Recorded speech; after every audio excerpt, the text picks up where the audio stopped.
At the last NANOG meeting, a lot has changed with social media and the tech industry.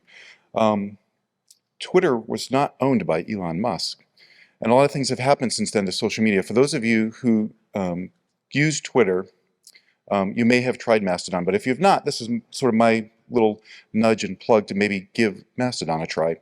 And so I just want to kind of run through a couple of things to show you and to encourage you to maybe give that a try as a place to find other network operators, another medium where we may interact that I've found useful. And I've only started using it for literally 3 months. And I'm not much of a social media person. I don't have a LinkedIn account. I don't have a Facebook account.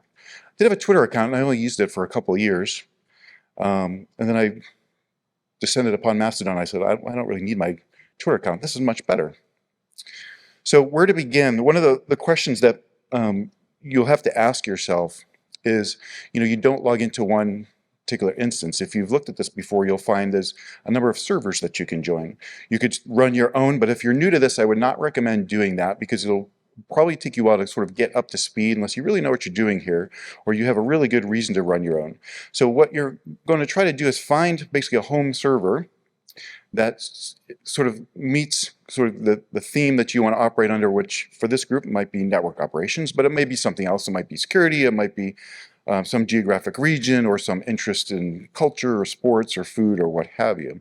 But the good thing is you can try multiple server home instances to see which one may be best for you, and you could decide which one you want to focus on later. You can redirect all your followers to whatever home instance you may ultimately decide upon, or not. You could just continue to use multiple. So here's a few systems that I would suggest that you might check out that might be pertinent to this community. This is just in alphabetic order. I will tell you that I'm on InfoSec Exchange, and yes, it has a lot of people who are into InfoSec, but there's a lot of network operational people there as well. I'll make a plug for Jared's, which is mastodon.nether.net, of course. If you like the mailing lists that he hosts and use them, which I assume probably the majority of you do, that's a new instance. That may be a good fit for those of you here. The other one, Nox Social, is probably the large and most popular network-oriented instance that you might want to check out. But these are some that you might want to just consider to make for your home base. Who's there? So these are some of the people I follow. It's not all the people I follow, but I bet many of you recognize some of these names.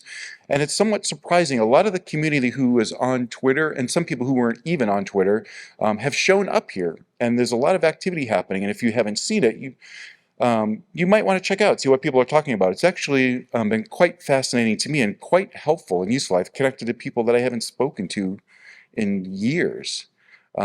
So it's been sort of kind of nice and kind of great in some way because all this is new. And it's like when Twitter was new, or when you were first on the internet and you discovered Usenet or BBS. It feels a lot like that to a lot of us here. So I encourage you to see if you experienced that as well, if you haven't already. You get a couple of different ways to interact with the system. In a web browser, this is what the sort of advanced interface looks like. Kind of looks like TweetDeck if you've used that in Twitter. You have different panels for all different parts of the view and notifications that you might get, and configuration options and all that sort of stuff, and a place to post your microblog things are here over on the left. You may notice that on Mastodon, some things are different. Your character limitations can be much greater than other places. So the particular instance I'm on has a massive amount of character space. If you want to write something that's 1,100 characters long, you could. That's maybe a little bit too large for many people, but the minimum default is 500. So you have a lot of text to potentially work with, and you can edit, which is really nice. I use all the time. And there's some other cool features and things that you can do with this well. I'll mention a couple here in a moment. Here's the basic view. I kind of like this because it's just a little bit simpler. One thing I'll suggest to you if you're looking for instances and kind of want to decide upon one or the other, but you might not be able to quite make it out in this picture, but over on the bottom left-hand side, there's some information about the server instance itself.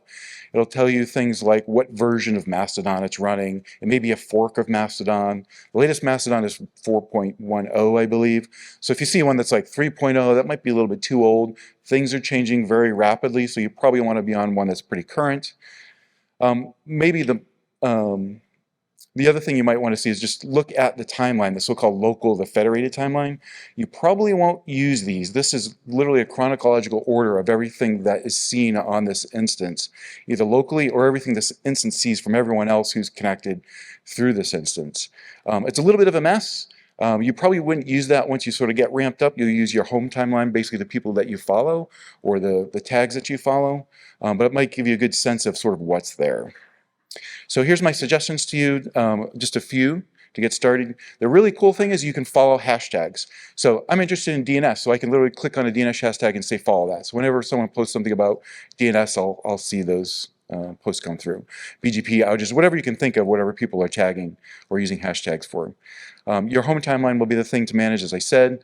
Enable two-factor authentication. There, a lot of this stuff is new. There was already a vulnerability when people first flocked to these systems, and someone discovered that you can basically fetch personal details if two-factor authentication is not enabled. So it's just a good idea to do that.